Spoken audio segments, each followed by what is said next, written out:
Welcome to the beat, everyone. I am Ari Melber, and let me tell you right off the top, we have a very special and newsworthy guest to begin the show tonight. House Democratic Minority Leader Hakeem Jeffries, the most powerful Democrat in Washington, is here.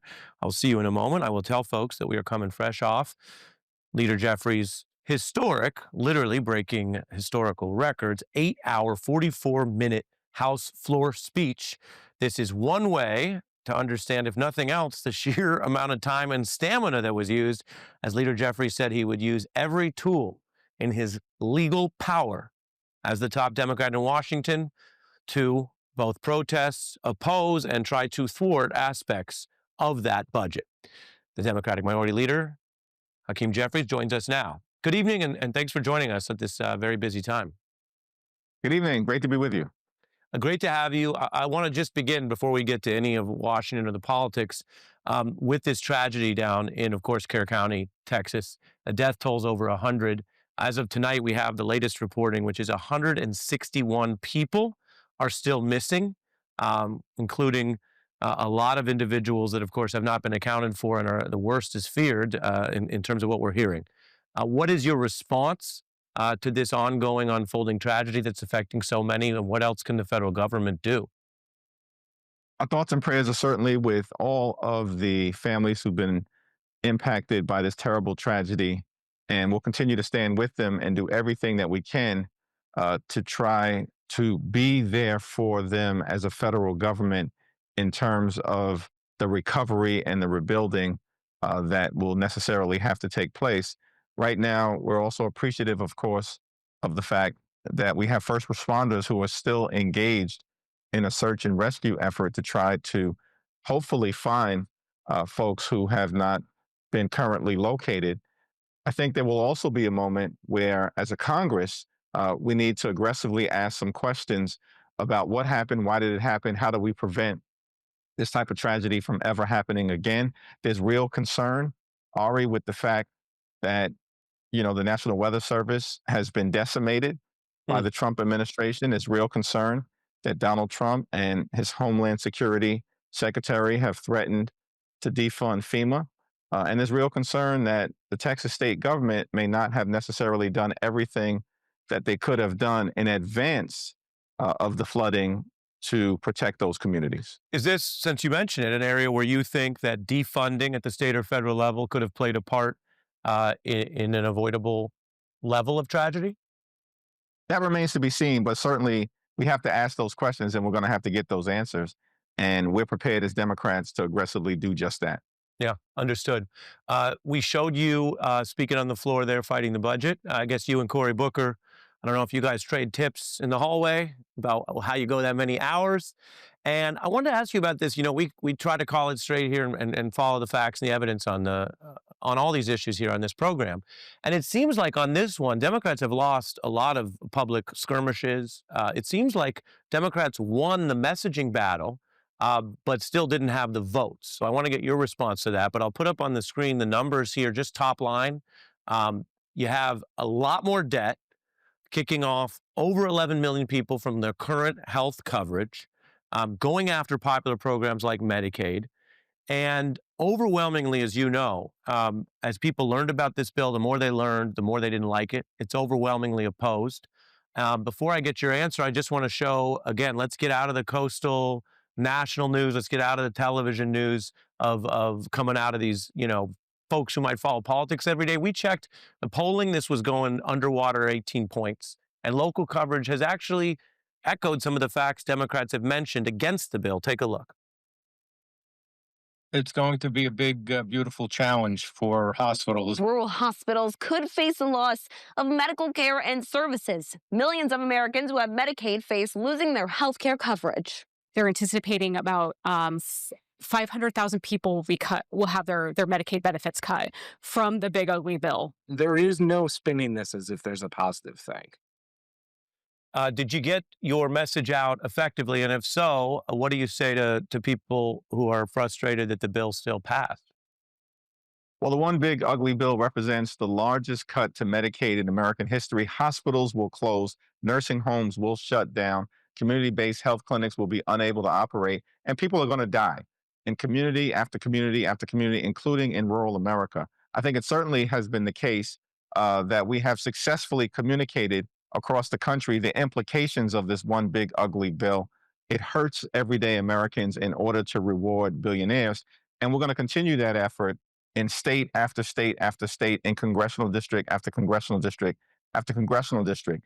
The American people should understandably be frustrated that they clearly have rejected this bill, did not want it to be passed, Mhm. but Republicans in the House of Representatives have decided to once again be nothing more than a rubber stamp for Donald Trump's extreme agenda. All we needed were 2 additional Republicans to join us, and we could have stopped this bill. That's out of 220.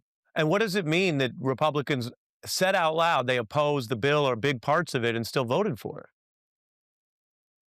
I spent a lot of time on the House floor going through a lot of the letters that had been written by my Republican colleagues complaining about the Medicaid cuts, complaining about the cuts to the clean energy tax credits, complaining about the cuts to nutritional assistance and the fact that this bill rips food out of the mouths of children. And then they turned around and bent the knee to Donald Trump because that's what they do.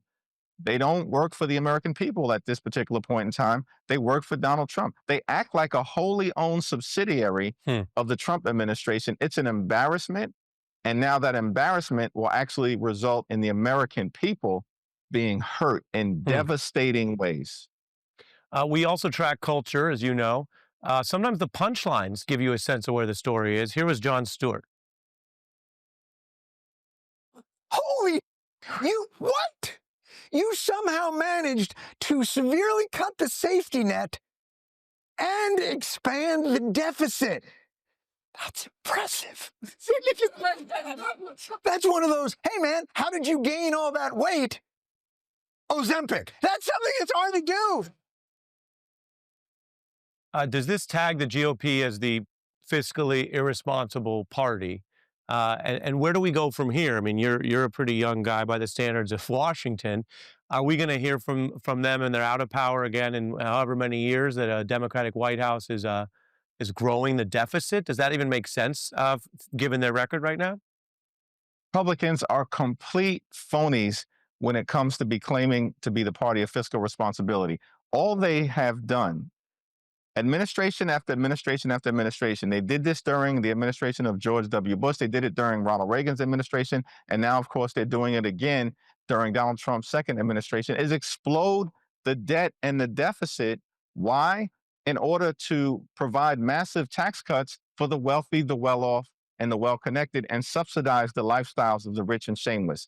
Hmm. Now you've got a bill where they actually have combined hurting everyday Americans, largest cut to Medicaid in American history, largest cut to nutritional assistance in American history, hurting veterans, hurting seniors, hurting children, and at the same time exploding the debt and the deficit. We are going to tattoo this disgusting abomination of a bill to the foreheads of every single Republican who voted for it.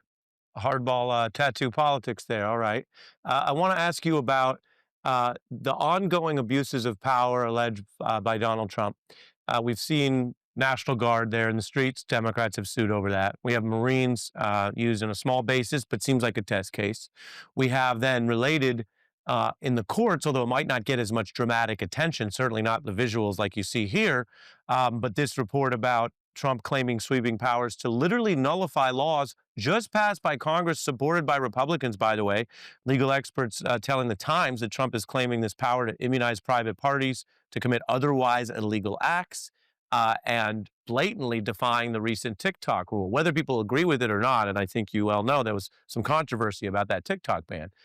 Since when does a president just say, well, we'll enforce it later, or maybe not at all? And what specifically does your party do about that? Well, Donald Trump has launched an all-out assault on the American way of life, on the rule of law, and democracy itself. And this is going to require, of course, a Congress that actually functions as a separate and co-equal branch of government. We will not get that from the modern day Republican Party, although we are still looking for some folks, just a handful, to show Liz Cheney or John McCain levels of courage to push back against the extremism that is coming from the Trump administration. We haven't seen it so far, and that's shameful, but we'll continue to press them to try to achieve it on behalf of the American people. The courts will need to function as a backstop. And unfortunately, we've seen increasingly an unwillingness by this Supreme Court to actually push back against Donald Trump and some of his executive overreach. At the end of the day, it was said during the founding of the Republic that when the people fear the government, there is tyranny, but when the government fears the people, there is liberty. Yeah. And Bars. Yeah. at the end of the day, it's going to be the people rising up, pushing back against this extremism, showing it in community after community after community, and then ultimately, when it's time to go to the polls, to send a clear message that America is better than this. So let me take exactly where your answer goes. Someone listening might say, "Wow, that sounds good. I hope Hakeem Jeffries is right." But what if he's wrong? What if we're actually past the point where we can just count on free and fair elections? When, as you know, and to be fair, you've spoken out about this, of course, the person in the office, he won lawfully, he won the Electoral College in what we know to be a free and fair election. But previously, when he lost, he tried to subvert that. We had a convicted sedition. He then freed the sedition convicts, as everybody knows. And so there's great concern about not a repeat of 2020, but a more effective version of it. And you've heard this concern.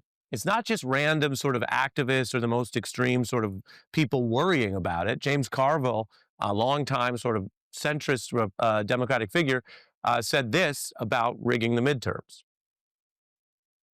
I'd say your concerns are legitimate. I'd never tell anybody that's worried that, no, don't you worry about that. And he's going to try to do anything that he can possibly to try to extricate himself for what is almost certain to be a humiliating loss in November of 2026. So people should be worried. They should be vigilant. They should watch this. Is this a legitimate concern? And if so, what are you doing about it? We have to be incredibly vigilant to make sure that there are free and fair elections. I think we have to look at what's in front of us. And this year, of course, there are off-year elections in New Jersey and in Virginia. We've got to make sure the Democratic nominee, Mikey Sherrill, wins in New Jersey. The Democratic nominee, Abigail Spanberger, wins in Virginia. They're both tremendous public servants, have served this country in a variety of different ways, including in the Congress. And then, of course, be prepared as it relates to the midterm elections. Now, the good news is, to the extent that there's a silver lining in our electoral system, is that we don't have a national election system. It's state by state by state.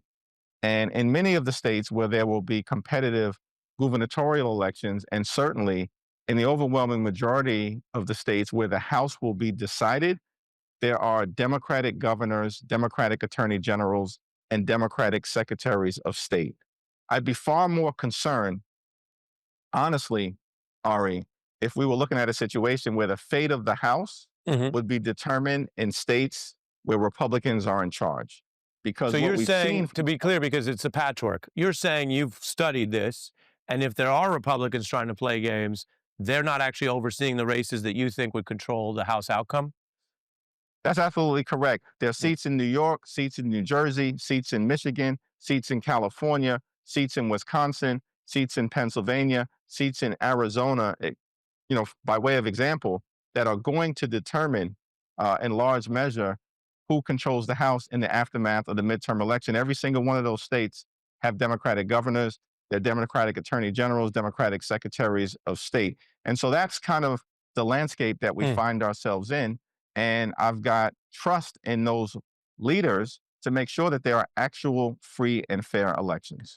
I'm just listening, we're just having real talk. I'm listening to you as you say that. I'm thinking that's a very precise answer. Makes sense that you'd be read in on it. I hadn't heard other people put it that way. So that is quite a specific answer to what Carville and others have said is a concern. On the flip side, as a journalist, I have to say, what a sad commentary that we're there. It's a bit like saying, well, can you get justice? Oh, we found a area where there's not corrupt judges. So we're going to try to focus our cases there rather than, oh, what about the rest of it? And how low is the bar, which think is implied in part of your answer. So that's really striking just to hear it that way. I know you've agreed to stay. You're a very newsworthy guest. We have a short break, 90 seconds. When we come back, I want to ask you about Elon Musk talking about a third party, which would go against your and the Republican Party, and this big New York mayor's race. So we come back with Leader Jeffries in 90.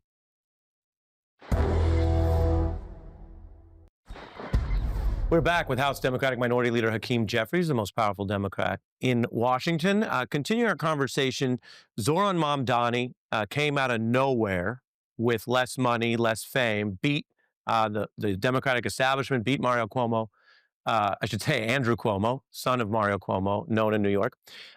Is that a good thing for the Democratic Party? Well, he ran a tremendous race. He outworked the opposition. He out-communicated the opposition. He out-organized the opposition. And I think one of the things that was key about what he was able to do is that he ran directly at the issue of affordability.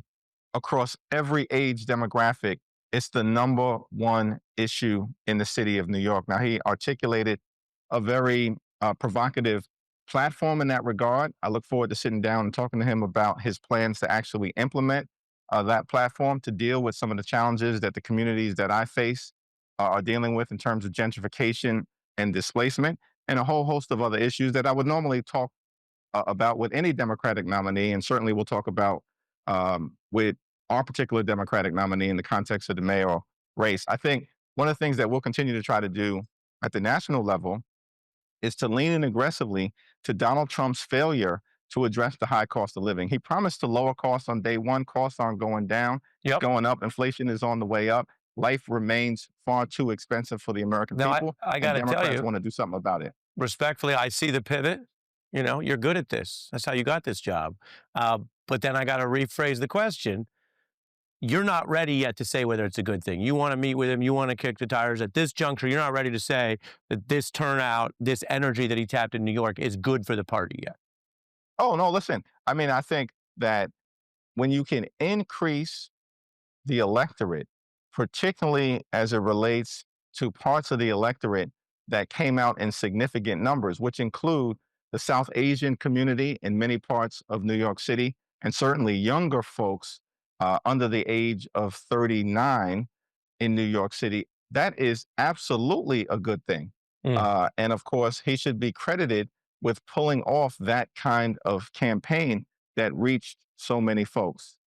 But the tension here, if I'm hearing some possible tension, is, as you know, the Democratic Party has had a hard time with some of these, whatever you call them, Democratic socialists, insurgents, more liberal, energetic candidates, even when they do what you just referred to. So we have a history here from Bernie Sanders, some of the way the AOC or members of the squad were treated, and now some of the apparent reaction where people are wondering, is there room in the tent? Not saying that I mean, you have a lot more power than him. Not saying you would endorse the whole platform, but when his platform is affordability, ideas around democratic socialism, raising the tax rate in the city of New York, free buses, a different type of foreign policy, if we simplify, but much more harshly critical of the Israeli government, say, than I think the congressional leaders have been in terms of approaching the entire conflict. Is there room in the Big Ten of the Democratic Party for that right now, or for you, is that TBD? Well, certainly we're a big tent party, and I think what I'll say in terms of the House Democratic Caucus family is that every single member of the House Democratic Caucus, from Representative Alexandria Ocasio-Cortez all the way to Representative Jared Golden, and everyone in between, progressives, New Dems, and Blue Dogs, we in the House, we represent the gorgeous mosaic of the American people. That's a good thing. Now, I think what we have to do is make sure that we can more intimately communicate with the American people, that we understand their challenges and their frustrations as it relates to the desire to build an affordable economy that actually works for working class Americans, that we hear you, we see you, we feel you, and we're committed to making life better for you. And the bigger the tent, the more likely it is that we can reach the greatest number of Americans. All right, interesting to get your mosaic there, get some nuance on that. I'm running over on time, but I got to give you at least a chance to respond to Elon Musk. You've risen to run the Democratic Party in the Congress. No easy feat. He says he wants into the party building business. What do you say to Elon Musk now talking about a third party which would compete, if he really does it, against your Democratic Party and Trump's GOP. What do you say to him tonight? Well, listen, I understand why everyday Americans, not Elon Musk, why everyday Americans are frustrated with the status quo and the situation that they confront in this country where far too many people are struggling to live paycheck to paycheck, unable to get by in terms of living the comfortable life that everyday Americans should live when you work hard and play by the rules. And so I think as Democrats, it's going to be important for us to make sure that we run directly at that frustration and articulate that we actually believe in an America where everyone can afford to live the good life. Yeah. But are Good you open paying to his job. party? I mean, you feel like, hey, come on in, we're going to beat you, or it concerns you with the money he has? No, listen, I mean, he poured $25 million into the Wisconsin State Supreme Court race, and we won that race decisively by 11 points. So he's going to do what he's going to do, and we'll see how that all unfolds. We, as Democrats, I think, have to continue to aggressively push back against the Trump administration and articulate our vision for actually bringing about the type of America where everyone can thrive. Understood. There's a lot going on. Leader Jeffries, I'll tell you something you'll recognize. You could have been anywhere in the world tonight, but you're here with us. We appreciate that. And I hope you come back to the beat, sir. Look forward to it. Thank you, Ari. All right. Our thanks to Leader Hakeem Jeffries, making some news there on several of those answers, including telling us all about the third party that may or may not come, but that is a serious threat when someone with Musk's money pushes it. Coming up, MAGA running into its own conspiracy theories and finding it's a drag on their DOJ leadership. And the bombshell courtroom twist that undercuts what the whole White House was claiming was so important about that Abrego Garcia case that they lost at the Supreme Court. But now we have a special guest as Jon Stewart has been going up against the press. So just flat out protection money. Yeah, it was a shakedown. That's what I call it. I mean, some people call it extortion. That's a legal term. I'm not, but So- the shakedown is like.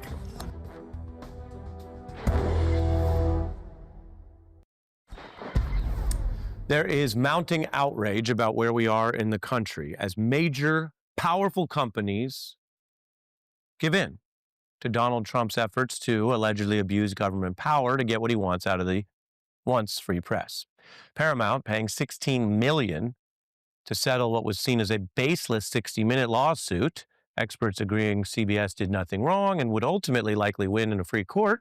Former host of 60 Minutes, Steve Kroft, who's not bound by working there. So you get a kind of an honest view from someone who has spent decades burnishing their reputation for honesty on air, discussing on another Paramount-owned network, by the way, Comedy Central, where he's discussing exactly what went down.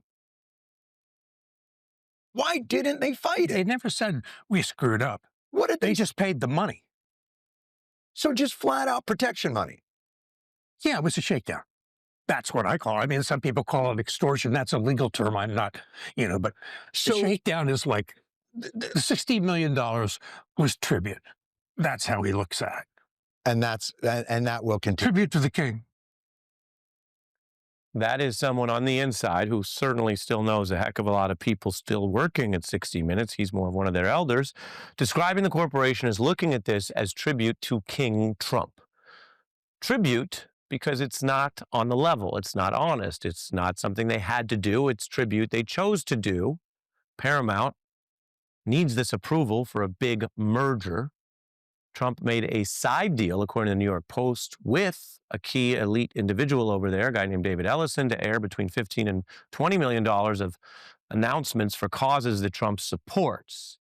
This is not normal. It may not even be legal, depending on if it were ever fully investigated. But here's the thing.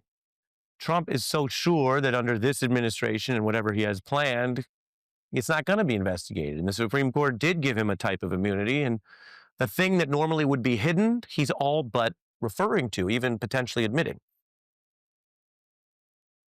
Have you had any conversations with Larry Ellison about expectations you might have for Skydance and GSAs that they would run should they take over Paramount? Well, Larry Ellison's a friend of mine. He's a great guy. I think he's the buyer. But we did a deal for about $16 million plus $16 million are maybe more than that in advertising. We did a deal. Just to remind you, that is an admission of wrongdoing. The 60 Minutes case is supposed to be about whether they have a legal claim, not abusing government power over the billions at stake in the merger to water down or censor free press and journalism. Paramount, as a sign of how bad Trump's confession is, says they have no knowledge of any ad deal. The timing is suspicious. Journalists everywhere are questioning how do you move forward, especially if you're in a company, as most major institutions are, where there are larger corporate conglomerates that are involved in running the newsroom, overseeing it. We have really the perfect guest in America for this story tonight, iconic journalist Marty Baron, who ran the Washington Post, when we return.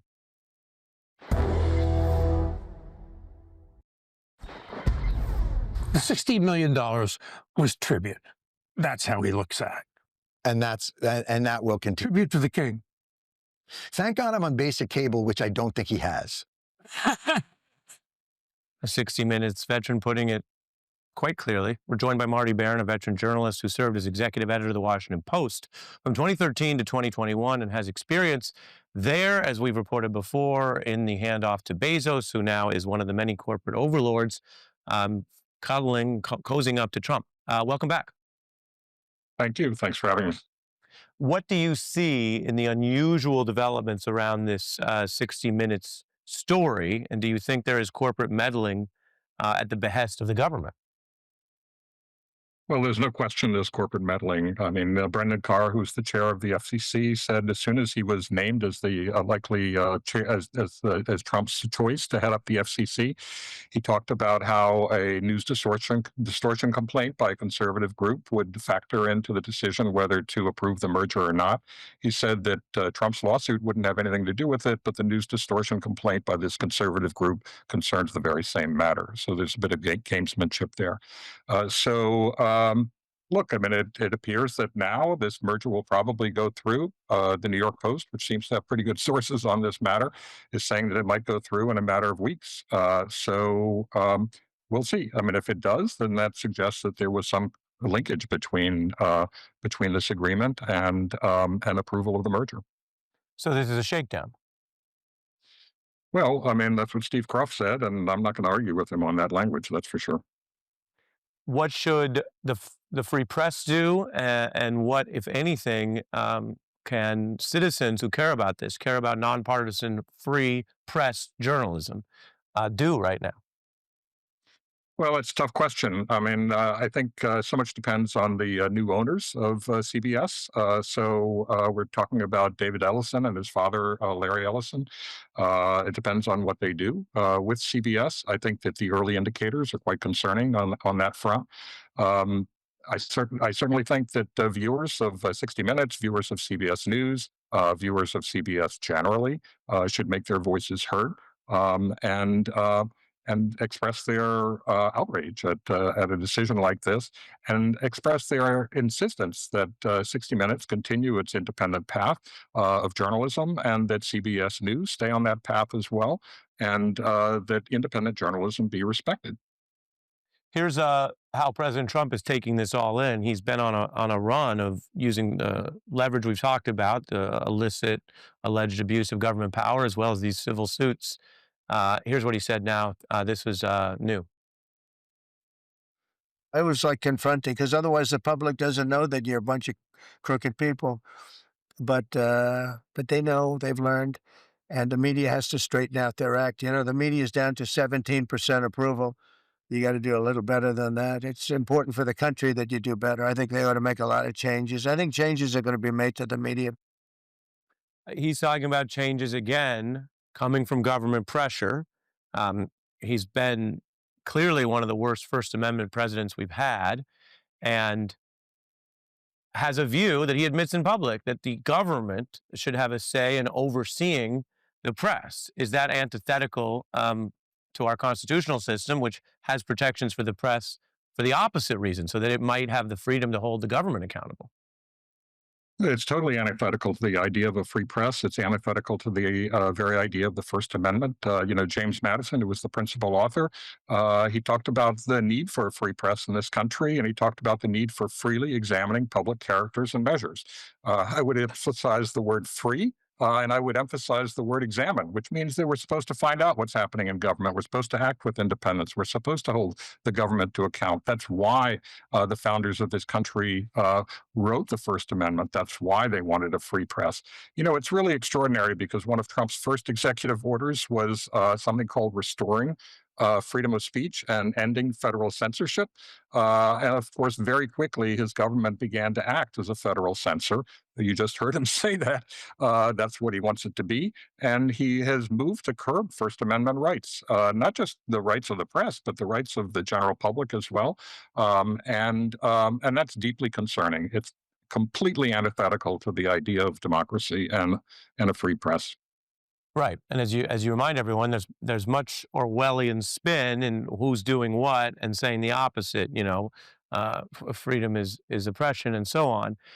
When you look at the system or the structure of all this, I mentioned you worked at the Post and it had been a sort of family trust and it was sold to Bezos, and he talked a lot about holding government accountable then. He's clearly changed his tune. Our viewers are quite informed to know that shift.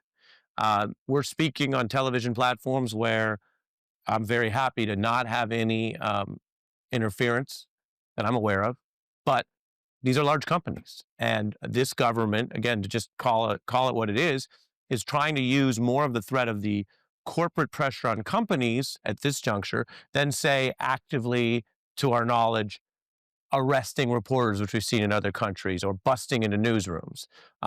And the thing is, that seems to be effective. So my question to you is, if that's reality, tell me if you disagree, then is there a larger question here under this era of whether large corporate mergers, corporate-owned press is going to be sustainable? Does this raise structural questions about whether independently funded and independently operational press will become more essential to the Madisonian goals you just referenced? Well, look, I mean, what you described, I would say so far, I mean, they've been putting pressure on the corporate owners because that's a point of vulnerability, because the corporate owners have other commercial interests. And in many instances, they're dependent upon the decisions of government, dependent on the government for contracts, as in the case of Amazon or Blue Origin, the companies that Jeff Bezos is involved in. And Disney, of course, reached a settlement regarding ABC. Because they have other matters before the government. And of course, as we know, Paramount has a merger that they hope to get approved. And so they're dependent on the government there. So, but I mean, is there a perfect form of ownership? There's no perfect form of ownership. I mean, what are the alternatives? I mean, the alternatives are nonprofit. It's not that could work in some instances. Well, to be clear, and I'll let you finish. I mean, the New York Times is an alternative where they have a self-funded model, but they're not looking for some larger conglomerate to back them up or pressure them, right? Right.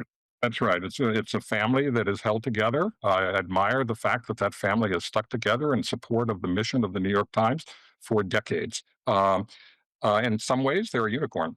There aren't that many examples of that. So I think it's great that they're there and that they're doing that. And I would say, with regard to the Post, look, their newsroom continues to do very aggressive reporting.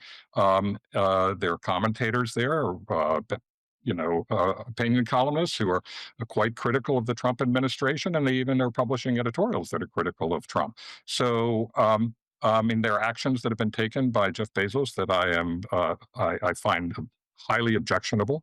But the newsroom continues to work, and I admire them and I support them for that.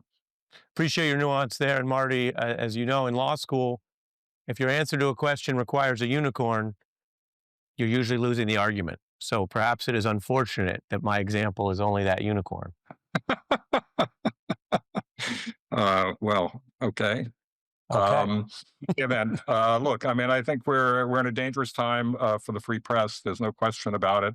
And by the way, I would add, that's what they've done so far. But look, the administration is talking about prosecuting journalists at the New York Times and at CNN for what they consider to be national security disclosures. Yep. No, you're right to warn about that. I think we can I don't want to say look forward to that, but we can expect something like that from this administration. It will do whatever it can. Yeah, and that's an important warning. And I certainly am not ruling anything out, just noting the where they've started and where they're getting some results. Marty Baron, thank you for your time. We're going to finish a break, and when we come back, an Epstein conspiracy theory that is blowing up in MAGA's face.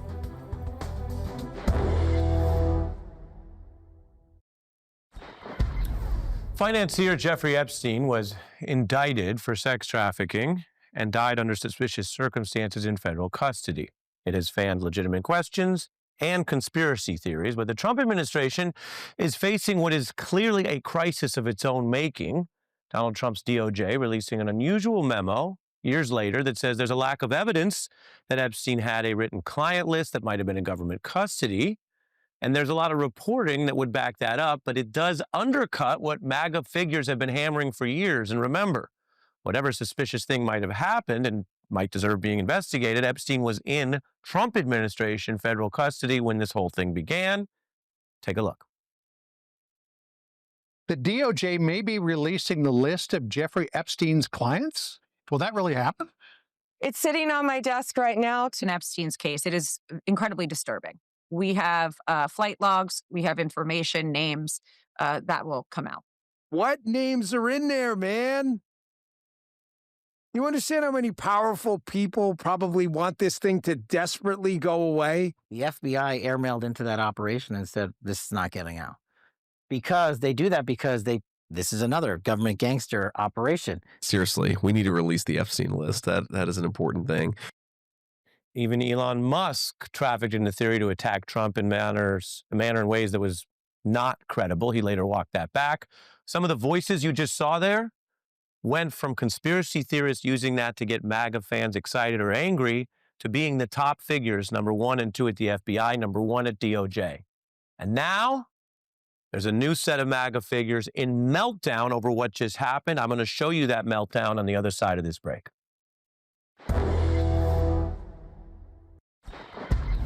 We're joined by Bulwark reporter Will Sommer, author of the False Flag newsletter, who has specialized in the power of conspiracy theories in politics. In a moment, I'm going to play some of the MAGA meltdown I mentioned. But briefly, your view of why this Epstein story has taken on this traction and boomeranged on MAGA leaders. Yeah, I mean, it's a huge debacle for the administration and particularly the Justice Department. As you showed in the report there, I mean, a lot of these people involved who are now officials were saying, maybe Bill Clinton is involved or Hillary Clinton or all these other prominent figures, and it's going to be this huge revelation. Pam Bondi even claimed there was a client list they now say doesn't exist. They kept ramping up expectations, both out of office and in office. And now suddenly they're saying, forget about it. And what political work does that achieve for them? I think it's kind of mysterious what they're hoping to get out of it now. I think initially it gets people really revved up. I think a lot of people who weren't even that engaged with politics were pretty understandably interested in the Jeffrey Epstein story and the unanswered questions. It adds stakes. It's not just about tariffs or taxes. It's about, this heinous abuse of children.